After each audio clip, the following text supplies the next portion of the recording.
Welcome to episode 6 of this Let's Play series. This tutorial slash Let's Play series. We've sort of now pretty much got our security under control with this drawbridge. We've got the door in here which we can lock, but there are still sneaking kobolds and things that can come in, or even goblins that may come in to try to steal either children or goods from the stockpile, particularly as we have the stockpile through here.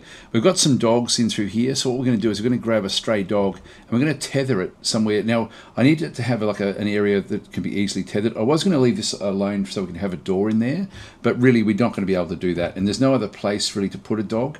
This way here, the dog will then sort of be able to wander around this little area, and if anything tries to get past, it should alert the fortress. So that will be one way for us to then see if there's a potential problem. So let's go and do that one right now. So we're just going to go through and start off with tethering the dog. So we go back into build, we go into cages and restraints, and then we go into a rope or chain. So we're just going to do that one, and we're just going to place it right there. I can't place it. If I click, it's not going to allow me to do it there. That's where I would have put it, but we're going to have to do it there. We've got 3 ropes that we came with. We're going to grab one of those, and that's all we're going to do. So that's now, there's a restraint is going to be placed in that location.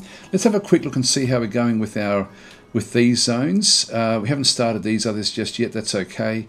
These guys are making good headway in through here. We need to get our still established, so let's go and get the kitchens under control. The kitchens are going to be placed into this particular zone, so we'll just go back across. Again, it can be anywhere you like in the fortress and in any sort of style. It's sort of one of these things where you can be as creative as you like playing Dwarf Fortress, which is great. I could even create another farm zone in there and have like a honeycomb. I'm not sure. I mean, you can always just add it in, I guess, at any point in time with the way that we've got things set up.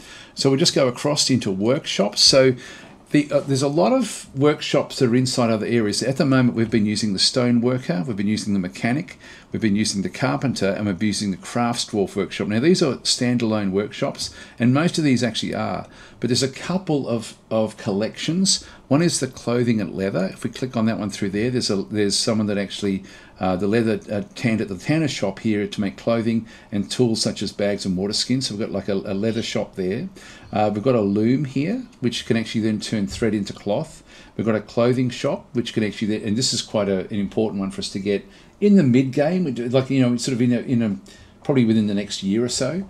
So we don't have to rush to get this one. And then really this is just a bit of a luxury. So use dyes here to colour threads and cloth. Requires a barrel and bucket for construction. So it's not too bad. Some of these are smallish as well. They're not the standard 3x3s. The farming one is the one we're going to look at now. This one we've got farming plots, which we do want to get established. The still is probably the most important of everything, and of course the kitchen. They're the ones that we're going to be using.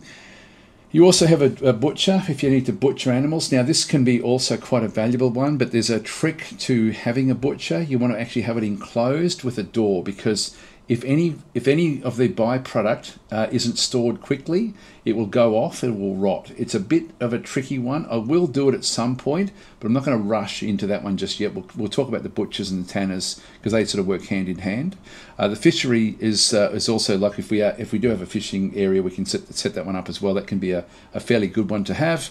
The farmer, actually, if we've got livestock that can be milked or shorn, so we can shear animals, we can make cheese, etc. from this particular shop. Now, again, it's a bit more of a midstream area. We don't need to sort of rush into that one through there. The quern is for basically sort of creating sugars and flours and so on and so forth. Again, that's a bit more of a luxury type item. We've got the vermin catcher shop, which we probably won't bother building. Nest boxes if we've got poultry, and a hive if we've got bees. So keep a colony of insects at your hives. A wild colony must be collected after the hive is placed, or the colony may be split from an existing hive colony. So ultimately we can then start to create our own beehives if we can find them outside. So we haven't found any, I haven't looked for them, but if they are up there, we can sort of start to then create like a beehive area as well. So there's a lot you can do, and then of course the byproduct that comes out of these things allows you then to sort of do all sorts of weird and wonderful things. But the most important ones in our perspective are the farm plot, so we can grow things, the still, so that we can brew drinks, and the kitchen, so that we can make meals. Now, they will still eat raw material, so the still is actually more important than the kitchen. So we're just going to go and place our still right here. So this is a 3x3 area. Throw that one in there. Microline is right below it. Doesn't matter what you build it out of, it really doesn't matter. So that's going to be okay. And then we'll just go to the kitchen. This is the next one. So workshops, farming, and then kitchen. And then we can start to do the food in through there. Again, we've got microline right there. So let's unpause, let them actually build these while the others, we've got now 4 dwarves that are actually, it's only 4. That's okay. Now these are starting to fill up, which is good, and this is now starting to dry out, which is also very good. So what we'll do is we'll just start to we'll just wait for this to dry out a little bit more, and then we'll sort of open up the doorways in through this side. Yes, this is now, and we're leaving now a small pot of mud, and the mud is something we can then grow stuff onto. And the fact that we've now come across and have found this is dense floor fungus, the floor fungus will now actually start to spread anywhere where there's either mud or some other sort of soil inside the fortress will now start to grow the fungus and the mosses. And so essentially as soon as you find the cavern layer, you will tend to, as long as it's not just rock, you'll tend to then be able to then have things grow. Now this is almost done. Just got to be mindful of what's going on here. This has now also been completely sort of changed, which is great. And these have actually now all been set up. We're down to 10 drinks. We've got a fair few seeds. This is getting very, very ready for everything as well. Yeah, we're going to need to get rid of the rocks as well at some point. Let's just go back into here. Now the still, if we go back into the work orders, you can either go back into the work orders through here or the work orders up through here. So for the still, we're going to go to the work orders and we'll specifically make them in. Now we can brew drinks from fruit, but we don't actually have any fruit. What we have is what are called plump helmets is our staple, but we can also get cave wheat, sweet pods, or rock nuts. Now each of those food sources, and I'll talk about this when we do the actual farming ones, each of those produce a different type of drink. The plump helmets produce the dwarven wine, I think it is. The cave wheat produces the dwarven beer or ale. I can't remember exactly which one. Sweet pods produce dwarven rum, and then the rock nuts I think produce whichever the other one out of ale or beer is. But you know they do like to have a bit of a variation in their drinks. This is the important one for us, the brewed drinks from plants. We're going to go and do that one. Now it says make 10 of them. Now we're going to ramp this up to say 20. So make 20 of those, and we're going to do that whenever it drops down below say 30. We'll just keep it sort of going. So when the amount of drinks available is less than 30, do it. So we're just going to keep on keeping around about between 30 and 50 there all the time. We've got 10 at the moment. Now we should actually have some plump helmets. If we have a quick look at our stock levels and have a look at food, where are we? Actually, it's got specific type things. We've got drinks at the moment. We've got dwarven wine in through here. That's all we've actually got at this point in time, which comes from the plump helmets. If we go to, I don't know if it's going to actually have plump helmets. Now, if we're trying to find things, we've got plants in through here. Yeah, we've got actually a few plump helmets. So they'll make use of these plump helmets now to make the drinks. And what will then happen is when they process these at the still, we're going to end up with more seeds. So when we have a look at the actual seeds that we have, we've got we've got a few different types of seeds. We've got pigtail seeds. Now what these are, and we've only got 5 seeds of these. These create the fibre to make cloth. So we use these for making cloth. The dimple cup is actually the most useless of all of these, and these are to create dye. So we don't actually use these in food or anything really. It's just a nice to have. I will actually get some of these going, but we don't really need them. Then we've got our plump helmets. These are the most important one in through this side. And then we've got, now you'll see that there's a few extras down through here. These are ones that we brought. Anything with a bracket means we brought it with us. Anything without the bracket means that we've found it here. We've found it here because our guys have been going and eating the plump helmets, which are little mushrooms, and dropping the seeds. So the seeds will be sort of spread out, and they'll probably be put into bags now, I would guess.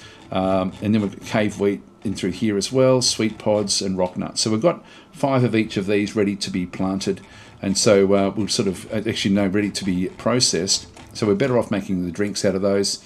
And from here, what we'll do is we'll just go into the kitchens and also go into work orders, add to another one, and we're just going to make easy meals. And these are biscuits. They basically make biscuits, and the basic dwarves like those. We've got 40 of these already at this stage. Let's just go and get and make 20 of these, and we'll make these. So we'll just go enter, and we'll keep these going for when there's amount of unrotten prepared meals. When there's less than 20, I'll just change this to 20. Just make 20 when there's less than 20, and then they'll sort of then go and create these. Now, sometimes the seeds will be used in the actual recipe, so you have to be a little bit careful, but we should be okay with what we've now got. And so our full list now has got the various, these are now underway. They're making all of these rock scepters and amulets and things for us to trade with. We've got the wooden bins, which have actually been done, so we're now just waiting for this one to tick back in. They will then have a look, and then they'll start to prepare the drinks. So the drinks will sort of come fairly soon.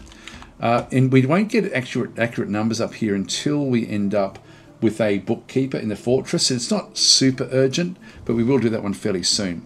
Now, the next thing we have is we've got now our food stockpile. I might as well just use this one for everything now. Let's just go and create a big food stockpile. We don't need it this big, but I'll just for the sake of keeping it nice and neatly lined up that way, I'll just go and do this one.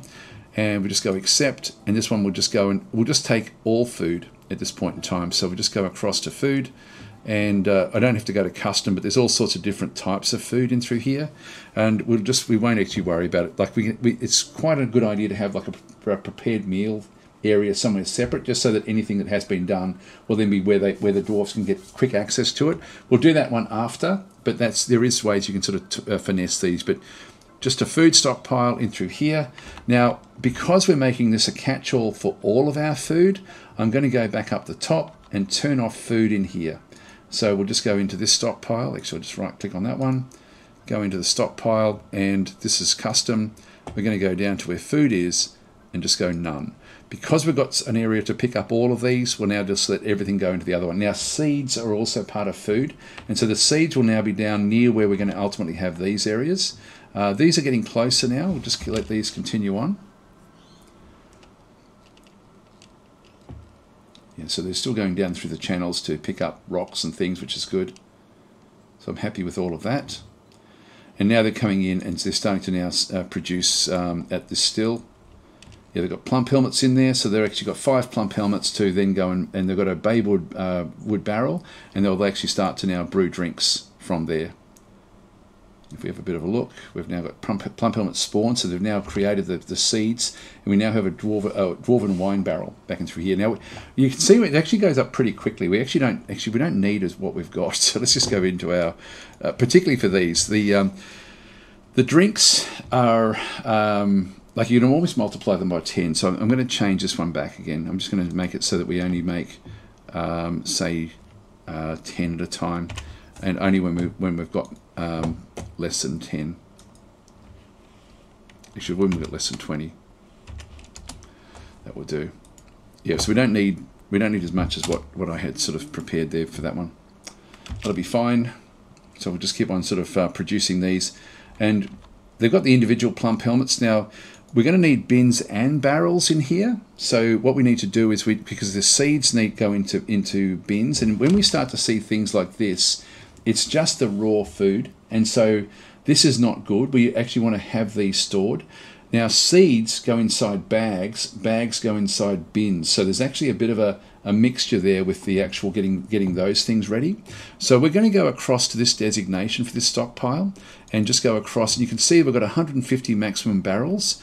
Let's just go and add in, say, a maximum of, say, 50 of the bins, and I'll just take 50 off this one here. So that'll do, and that way we're going to have bins and barrels, and then these things can then be stored in the bins, because these don't get stored in barrels. Some things do, like if we go and click on that one, it's got actually these barrels do actually have, sorry, these ones do actually have the bags, but we'll allow bins into here as well. And now they're making food in through here, so you can see here they've got prepared cow heart biscuits, they've got plump helmet biscuits.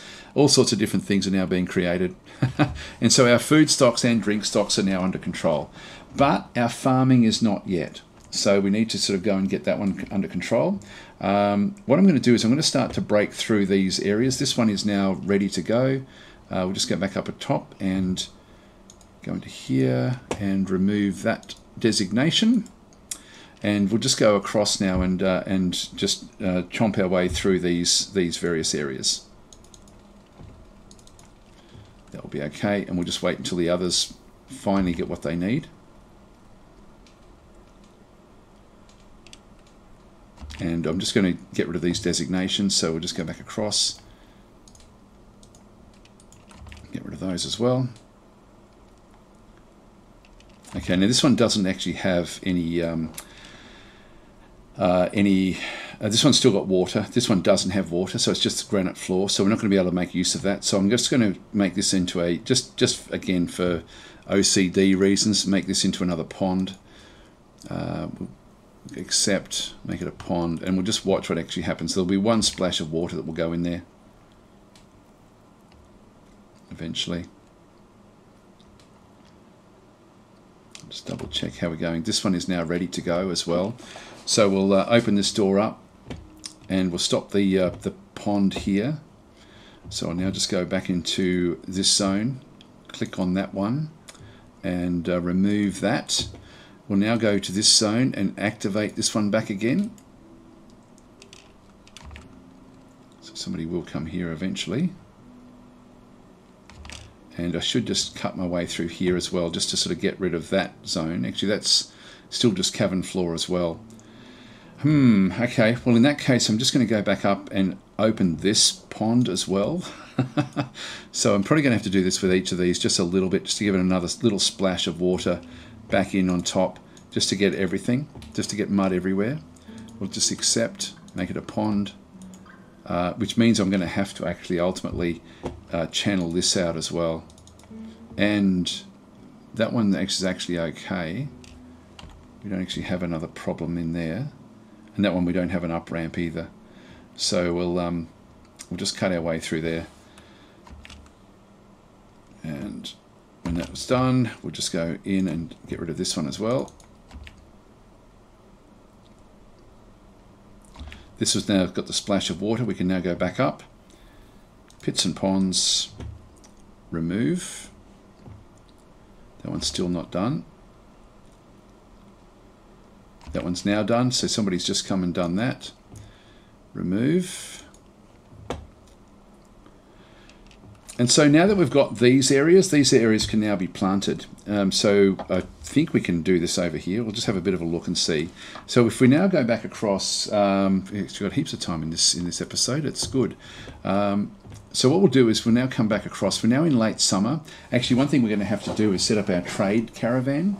And we'll do that, I think, in this episode as well. It won't take very long to do that. And then we'll have to sort of think ahead a little bit as to how we're going to do it by the time. In the first couple of years, it's only like a beast of burden will come with the trade caravan, but eventually it will be so big that they have to bring wagons. And when the wagons come, we have to have like an actual ramp that goes down to it. And we'll actually cut that through the aquifer as well. That'll be sort of fun to do that, I guess.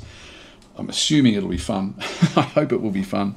Anyway, let's just go into here and go across to our workshops, farming. So we've done all the farming stuff this turn, farm plot. And I'm just going to go and allocate this as a farm plot. So that will be okay. And just right click. They will then come and process this as a farm plot. In fact, I should be able to do this one as well. So I'll do that one. I've just got to get one more little slot back over through here.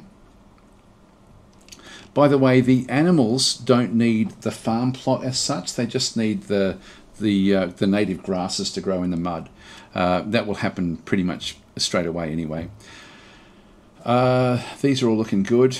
Did we do this one? I don't think we did this one. Let's have a quick look at our... This one's still active. We've still got one more to go there. That's actually all right. This one's active, and we want this one to be active as well. Let's just make another farm plot here. I'll make these into the animal pens. And we could actually make this into a pig pen or something, or even the poultry area, because they don't need to have grass underneath them or any sort of foliage underneath them. They can just they can just live in rock. Now, sorry, one thing we didn't do at the start, we actually had gotten got away. We've now got this restraint. I'm going to now attach at this pigtail rope a dog, just one of the two dogs. We've got two female dogs. I would tend to put a male dog in there if we have one, not for any reason other than the fact that the female dogs, if there's a male and a female, the female dog can then have puppies. But we've got two females. We'll just put this stray dog. Now, one of these dogs was attacking the moose in episode 1, but they both should be fine. So that it's really just to spot if there's any kobolds or anything that come through, so we get warned that we need to then start to go and protect the fortress. Our fortress is unfortunately fairly open at this point in time. We're going to have to clean things up a little bit once we sort of really start to get established. We'll just go to farm plots in through here again as well. So we'll just go and grab this. So workshops, farming, farm plots. And that one as well. Now that one didn't take. Might just ignore. I'll ignore that one. And actually, I'll just get rid of that designation. Actually, that doesn't work. Actually, it doesn't work either. That's all right. We'll figure it out. Now this is now full. We can now get rid of that designation. And so this one will eventually end up with, so what we'll do is we'll create an area through here where we can then sort of walk up through the other zones. So we'll just go and create a way up through this other area. Sorry, that had a long phone call, so I've actually forgotten what I'm doing, unfortunately. We've got all this under control. We've got this now specified, so this is now sort of coming back in. If we go and click on these, yeah, we've got the farm plots being built, so that's actually all right. So we'll let these get built, and then we'll, so yeah, these are all just happening. So let's just unpause. These will then sort of become farm plots, as we can sort of see through here. So this is being built. Yeah, here we go. This farm plot is now completely built and ready for planting. Now, I'll go through again just basically how the things actually work and what's important and what's not. So when you go and click, once you've actually got it built like this, so it's like furrowed soil, you don't have to keep on fertilizing and do anything like that. I'd never bother with that. I just let them grow it all year round, just different sorts of crops. So we click on this one through here. It will always go to the current season that you're in. Just be aware though, there is actually 4 seasons, and you need to have a planting plan for all of those 4 seasons. So I'll start in spring, and so with the one that we've got selected, if I just sort of move this one across, we've got this one selected. When the next one's done, I can then sort of do that one as well. And so you can leave it fallow the way it currently is if you're wanting to, but you don't want to do that one. Dimple cups, remember, are for dyes. This is not important, so forget about it. Just basically don't put them in. And then it's a matter of just going with plum helmets, quarry bushes, or sweet pods back in spring. Again, plum helmets is your staple, so always make sure. I'd like to have at least one farm. Now, we're only going to have 3 farms going anyway, but that's enough. We'll probably end up with one where we try to get as much pigtails as we can, so we can start to sort of get cloth going. But the other 2 we'll just get with food. And this is having a 4x4. This is 16 farm plots. This is enough to feed a reasonable size, dwarf fortress. So we don't actually need to have too many of these, but ultimately we can then open up more and more. I tend to try to have what's in total. I tend to have like groups of 10, and I might have like 3 or 4 of groups of 10, so 30 going. So in reality, 2 of these it's 16 farm plots is absolutely heaps, and it's going to take a long time to get all the plum helmets spawned anyway. So let's just go across. We'll start with plum helmets in through here. I'll make this one mainly work with plum helmets. If there's something where we can't get the quarry bushes or sweet pods together, if we go to summer, we have a bit of everything, so we'll just go to plum helmets in through this side as well. Autumn, we'll just go across into plum helmets, and then winter, we'll go to plum helmets. So we'll make this our plum helmet farm, so that'll be the first one. We'll just now unpause pause and let the next one happen. This one's now ready. So now we'll sort of mix it up a little bit. So now we'll go and make this one also for food, which means that we're going to go, again, if we have a look at summer, we've got nearly everything in through here. So we've got like cave wheat is only available in summer and autumn, but not in winter. In winter, we only have dimple cups and plum helmets. I'm not going to grow dimple cups. So every single farm is going to have plum helmets in winter. So at this point in time, I maybe put dimple cups into this one here if we make this into like a pigtail area where we can. But if we have a bit of a look, we've got the cave wheat, which is cave wheat, quarry bushes and sweet pods are all about the same level of, you know, you need to have them, but plum helmets are your staple. We've got the plum helmets set up through there. Let's just go to spring in through here. So we'll now start to go with a few others. We've got quarry bushes, so we'll go and grab those for spring. In summer, we'll get cave wheat. Actually, no, in cave wheat, we'll get sweet pods instead.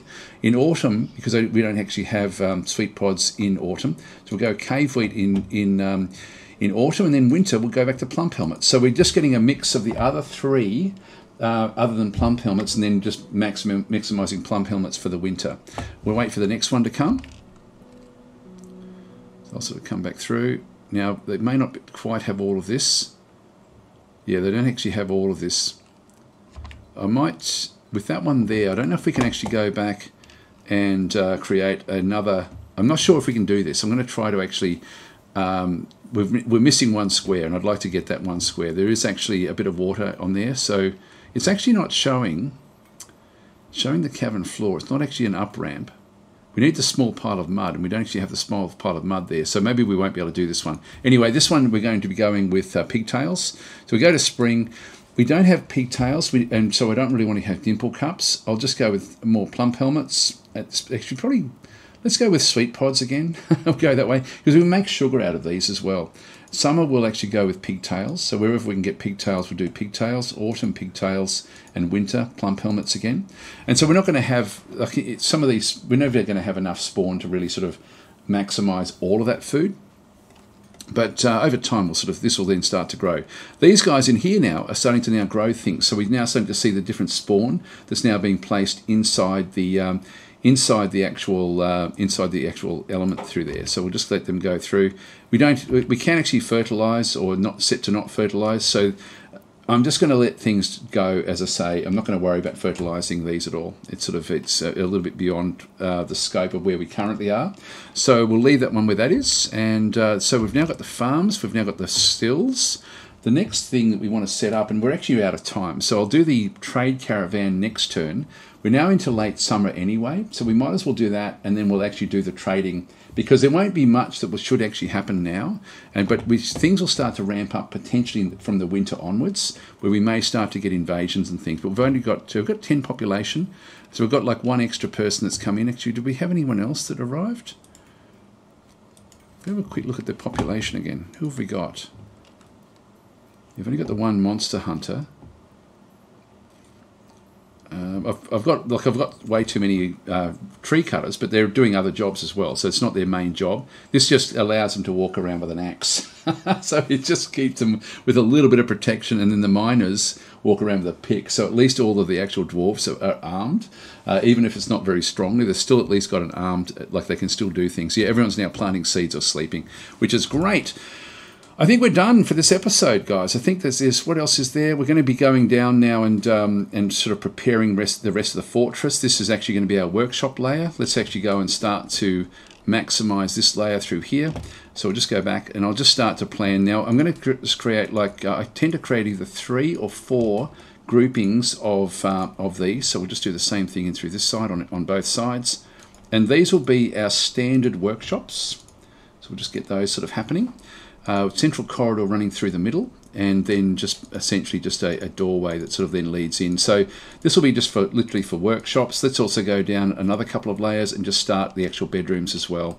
So I'll set the bedrooms. I might have the noble bedrooms off this side, or do we want to go even deeper for the bedrooms? Maybe we'll go deeper for the bedrooms. Actually, there's some galena, which gives us silver. So Yeah, look, we won't worry about mining as such. I might make this the bedroom layer, then we can make this the hall layer. So we can start things like temples, inns, and things like that. So we're not actually getting too far down. We'll just keep the bedroom layer through here. The bedroom layer is actually our next most important thing. So let's go off this side and just get another corridor happening. And so with the bedrooms for the stock standard dwarves, a little 2x2 is heaps. So that's fine for a normal dwarf, or a 3x2. I'll just do a 2x2 in this instance. So we'll just go back down, and I tend to. I'll just quickly sort of finish off by just sort of doing this one. What I tend to do here is just go and think, okay, I'm going to have a gap there. I'm going to have another one through there, and that's going to then go up to another corridor that will end up being up this way. So there'll be a corridor through this side, and that will sort of do us, and then we'll get a number in through here. So that'll be 2, 3, 4, say 5. That'll give us 10 on either side. So if I just go into there, just do a big grouping like this, same in through this side. We need to just do it that way. That'll be fine. Now we've also got the corridors at the top there, so I'll actually just get rid of the corridor. Then just go and paint out the bits that you don't actually need. In fact, with this one, I will just go and like leaving a gap of 2. We'll just go and place this one through there, that one through there. This will be the doorways for them, and that one through there. Then we just go and put a line so that there's only a group of 2 that runs through that side, group of 2 that runs through that side. Essentially, we're just going to leave this one off as well. So we'll just have a group that runs through that side, and then we'll connect that one back up as well, and that one's going to come off as well. So eventually these will be other bedrooms, but this initial 10 bedrooms will be heaps for the first lot of dwarfs. So we'll get those done. Now we also then need to go back through and just, with this one, we still just go back through and just sort of get rid of. In fact, I can just go through the whole lot and just go and say, okay, look, from this perspective, that's going to be another corridor. So I'll just leave the corridor up there. So I'll just go back through, create the little gaps. And then we're going to have to start getting furniture under control as well. And then we just go back to the normal way of doing this. Get our areas sort of sorted, and we can then actually have other corridors that then come off and sort of hit the other zones as well. So I'll just connect these up, even though we can't reach them, just for when the fort needs to expand. Oops, wrong place. So this is going to go down this way ultimately. And so we end up, even though we're not connecting these outer areas, we're connecting these inner areas, and we can get these established first. What I might do, just so we know that these are not part of an actual building plan, we'll just go back across and just change it from standard through to plan in through that side, and that one as well. So we've just got them now ready for the future. And we're done and dusted. Thanks for watching. Hope you're enjoying the series, and please like and subscribe if you are so inclined. It does certainly help, and I'll catch you next time.